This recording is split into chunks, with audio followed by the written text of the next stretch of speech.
So you've heard the buzz everywhere and you've heard how wonderful Austin, Texas is. But is it really that great? Could people really be that happy here? Is there really that much job opportunity here? Are the property taxes really that high? Does it actually feel like an oven in Austin during summer?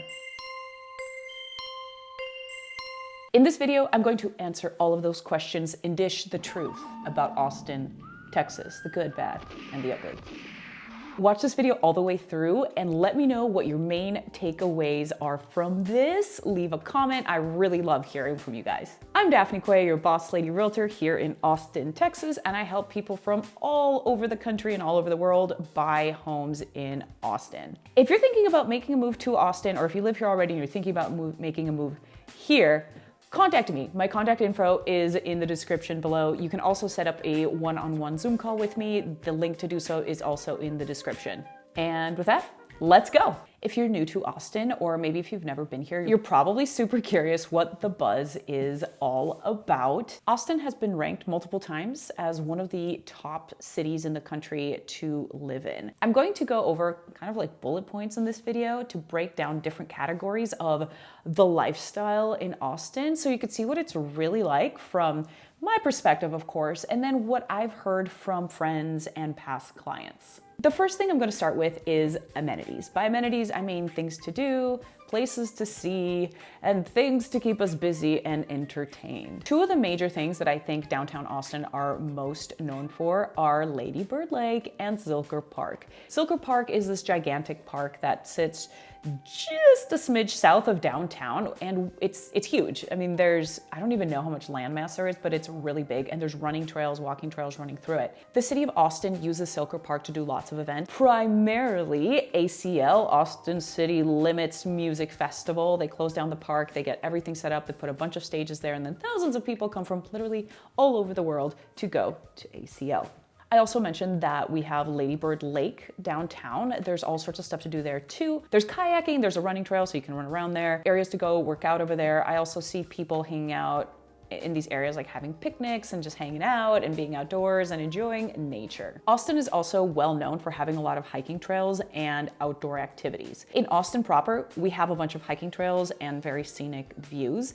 Just outside of Austin, we've got a bunch of places where you can go camping and hiking. One really popular destination is called Enchanted Rock, which is, I want to say, about 2 hours west of Austin, and you just go out, drive through the hill country, which is gorgeous and super scenic, and then you go to this enormous rock. It's literally a rock, and you have to climb up it, and then when you get to the top, it's this perfect mound of rock. Anyway, it's a really cool spot to go. You can climb and hike the rock itself, or you can go hike around there as well. Austin is also known for being a foodie city. We have tons of barbecue, of course, because we are in Texas. And then there's also lots of Tex-Mex. And then there's just a really big fusion of tons of other different types of cuisines. We have tons of food trailers. We have really cute independently owned like farm to market restaurants. We have ice cream shops. I feel like we really have something for everyone. Because there are so many people in Austin that are here from other parts of the country and even parts of the world, people are very open to trying new things and always excited to support like the newest, most local, quirky little restaurant around. The second point I'm going to talk about is culture. Austin, I think, is known for having a really warm, welcoming, friendly culture. Austin has its own welcoming and like community vibe that you don't necessarily find in other parts of Texas. First of all, Austin is known for being weird. It's definitely not as weird as it used to be. I honestly don't really think it's weird at all. It's become pretty refined. It has this very open image and this very welcoming energy that has stayed even through all the changes that we've seen over the last several years. Most of the people that live in Austin have come here from another state, another city, sometimes another country. And I think that generally when people come to Austin, they expect a very friendly vibe. I've mentioned this in other videos before, but it's completely normal to go to the grocery store and talk to somebody in line. It's completely normal to like wave at your neighbors. There are lots of recreational sports teams, lots of groups, lots of things to do outside the home because people are so social. And I've heard this from pretty much everybody. It's very easy to make friends here, and not just make friends to like go out with, but like actually make deep connections with people. When you meet somebody, you don't necessarily lead with what do you do for a living. You don't dig around about their education and their job. Usually people ask how you are. They want to know about you as a person. What do you do for fun? What's your life like? Do you have a dog? Everybody in Austin has a dog. And generally people really want to connect, and ultimately they want to be part of a community. Next bullet point, taxes. Are property taxes really that high in Texas? By golly, yes they are. They're some of the highest in the country, and it sucks. It sucks. No one likes paying property taxes. It's awful. No! No, no, no! No! No! Because I do work with so many clients that are relocating to Austin from out of state, they always say something about the property taxes. And of course, how could you not? Let's say you have, for example, a $600,000 home in Austin. The property taxes on it are going to be minimum $15,000 a year.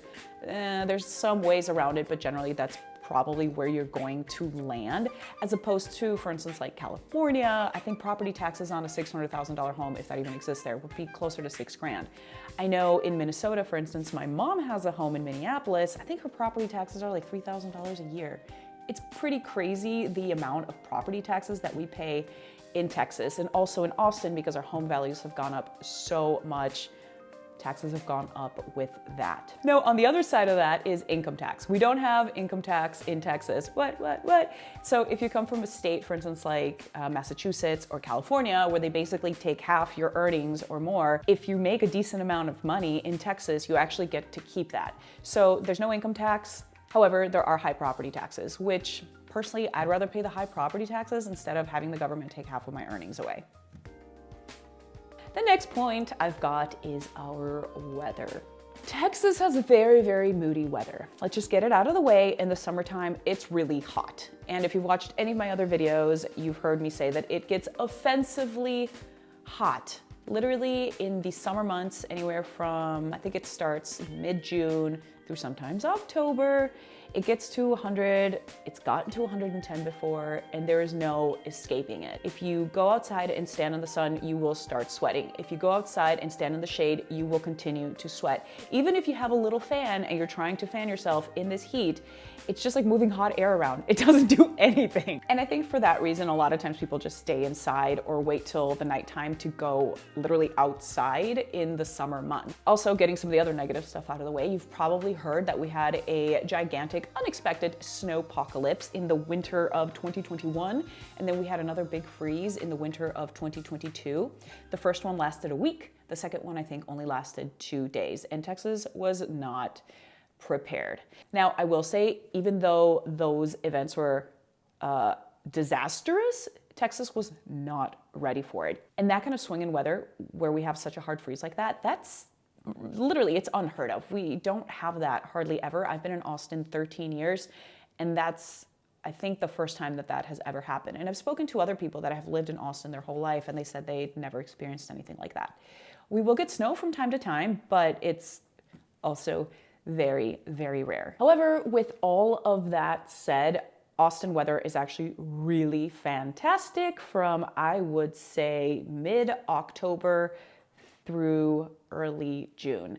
Temperatures can vary anywhere from kind of 50 degrees to about 70, 75, even in the winter months. You can go outside with a very light jacket. Sometimes you don't even need a jacket. And generally the weather allows for people to be outside, to go on hikes. You can even do water activities during the winter months. I wouldn't recommend jumping into the water, but you can go canoeing or kayaking, get a boat, etc. It's really lovely here during the winter and the fall months because you can do so much outdoors. My next point is our job market. There are a ton of really big IT companies in Austin. Austin is primarily tech. Some of the companies are Oracle, there's Samsung, Apple, Dell, Silicon Labs. We have Tesla, as I think so many people know. There's just a lot. And of course, there's the big names, and then there's also lots of startups. It's a great city for startups. So if you're looking for work and don't necessarily want to be in like a corporate position, there's tons of smaller, independently owned companies that focus on all sorts of aspects of tech. One of the great things about our tech community too is, like I mentioned earlier in culture, people are very friendly. There's lots of meetups, there's lots of groups. And like I said, it's easy to make friends in Austin, but it's also very common that people will connect with potential employers through meetups and groups and different organizations. Even though there are a lot of people in Austin and there's tons of opportunities, it's still kind of a small community. So I've always heard that it's pretty easy to connect with people that are like-minded and potentially move from one company to another or collaborate with somebody to start something even bigger. My last point, because this is essentially a real estate channel and I am a realtor, I wanted to mention that there is a very wide variety of style of homes. If you've watched any of my neighborhood videos, you see that I'm constantly talking about the types of homes that you can find there. Depending what neighborhood you go to in Austin, you can typically find a home that's characteristic to that area. For instance, if you go to the Travis Heights area or the South Congress neighborhood, it's entirely common to find these cute little houses that were built in 1940, 1930 even, that are maybe 800-900 square feet, that were completely redone and just looked like these trendy little bungalows.